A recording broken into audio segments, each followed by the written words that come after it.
പാകിസ്ഥാനിൽ നമ്മൾ അടിക്കേണ്ടടുത്ത് അടിച്ചു. ആ മുഷറഫാബാദിലുള്ള ഇവൻ്റെ മിലിറ്റൻ ക്യാമ്പ് അടിച്ചു.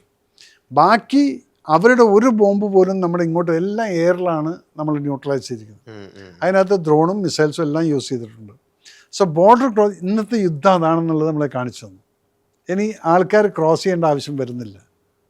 അവിടെ ഇരുന്ന് തന്നെ അങ്ങോട്ടും ഇങ്ങോട്ടും അടിച്ച് എയറിൽ തന്നെ എത്തില്ല. ഇനി എയറിൻ്റെ ടൈമാണ്.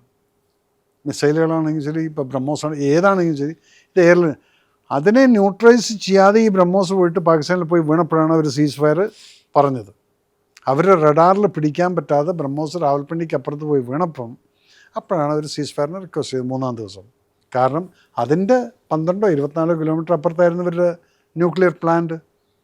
അപ്പോൾ ഈ റഡാറിൽ അറിയാതെ അതുവരെ എത്തിയെങ്കിൽ ഇവിടുന്ന് ഈ ബാരലൊന്നും ഇങ്ങനെ പൊക്കിയാൽ മതി, 1 ഇഞ്ച്, അപ്പോൾ ഈ 24 കിലോമീറ്റർ കവർ ചെയ്യും. അവിടെ പോയി വീണാൽ അവിടെയാണ് ഒരു പാനിക്കായിട്ട് സീസ് ഫയർ പറഞ്ഞത്. അതിനവിടെ നിങ്ങളുടെ രാഹുൽ ഗാന്ധി അടക്കം പറഞ്ഞല്ലോ, മോദി പാകിസ്ഥാൻ്റെ മുന്നിൽ മുട്ടുകുത്തി എന്നുള്ളത്. അപ്പോൾ അത് സത്യം പറയുമ്പോൾ നിങ്ങൾക്കത് ഇഷ്ടപ്പെടില്ല.